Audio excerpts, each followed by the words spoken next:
comme ça pour moi personnellement le savoir.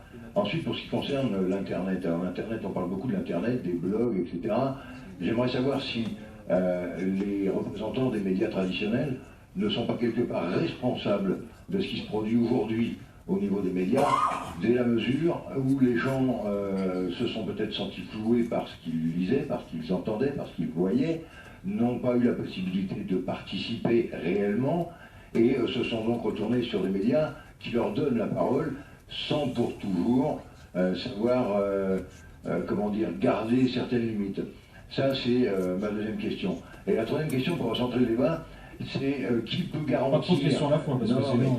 C'est des questions très rapides où ils peuvent répondre très rapidement. Et la troisième et dernière question, ce sera, puisque le débat, c'est les médias pour demain en Nouvelle-Calédonie, ce serait peut-être de recentrer un petit peu. Moi, ce qui m'intéresse de savoir, et là, je parle en tant qu'auditeur lambda, lecteur lambda, même si je ne lis pas trop les journaux, téléspectateur lambda, c'est de savoir qui me garantira, moi, la réalité de ce que je lis, entends ou vois. Alors, on va essayer de refaire ça à peu près dans l'ordre. La première question, c'est la légitimité de chacun, Patrick Blin. Ce que vous êtes trouvé sur le micro, je vous passe la parole. Vous m'entendez? Je parle.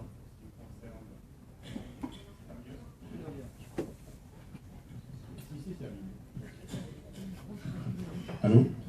La légitimité, c'est effectivement celle qui est donnée par un métier que je pratique depuis 40 ans, avec la force que ça peut donner et toute l'humilité et les faiblesses qui vont avec. Pour ce qui est effectivement, ce que vous décrivez comme étant la responsabilité des journaux dans la montée en puissance des outils non traditionnels, on va le dire comme ça, vous avez sans doute raison. En même temps, l'outil a créé la fonction et donc le besoin s'est développé là-dessus.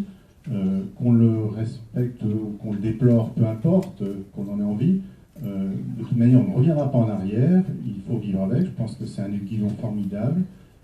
Moi, j'opposerais moins les différents supports les uns aux autres, avec ce que vient de dire Jean-François sur l'arrivée chronologique des uns et des autres qui successivement devaient tuer le prédécesseur, que sur le fait d'être dans une situation d'informer ou de commenter. Et c'est juste par rapport à ça que je voudrais me déterminer. C'est-à-dire que si je suis dans, et c'est particulièrement vrai en Calédonie, où le journal est en situation de monopole, et donc il se doit, avec tous les manquements dont il peut éventuellement être la victime, il se doit d'être le journal de tout le monde, donc il ne peut pas être un journal d'opinion.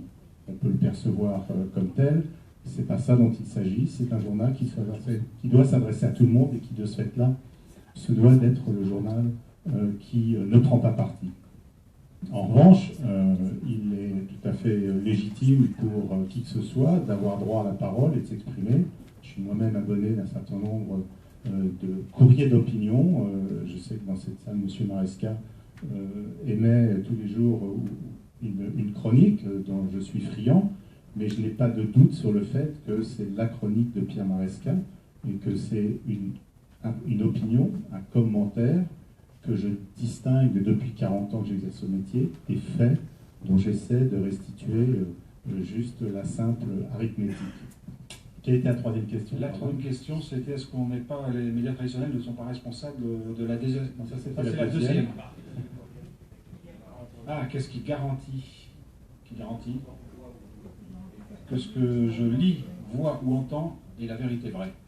C'est le temps. Le temps et la confiance que vous pouvez ou non accorder à tel support, quel qu'il soit, et à telle ou telle signature. Christian Prost, sur ces thématiques? Oui, je crois que c'est un phénomène naturel. Enfin, la question pose un phénomène naturel. Enfin, il y va aujourd'hui grâce à Internet ou à cause d'Internet en matière d'information comme en matière de football. C'est-à-dire chacun est informateur, journaliste, comme en matière de football, chacun est sélectionneur. Je crois que c'est un tout petit peu ça quand même. Ça donne la parole à chacun qui a un mot à dire, des choses à dire. Sur la légitimité, là, je voudrais vraiment dire que la seule que j'ai, c'est d'avoir été invité, mais je vous promets, je n'ai rien fait pour elle. Vous voyez ce que tra? Non, je crois que c'est vrai que c'est une vraie question. Ça se construit, une légitimité. Je pense que c'est notre responsabilité à nous, les journalistes, de construire les choses. Comme on demande beaucoup aux hommes politiques, donc ça a nous aussi à construire. Ça se construit autour de valeurs, hein, de règles, mais ça se construit aussi autour de pratiques. Quand on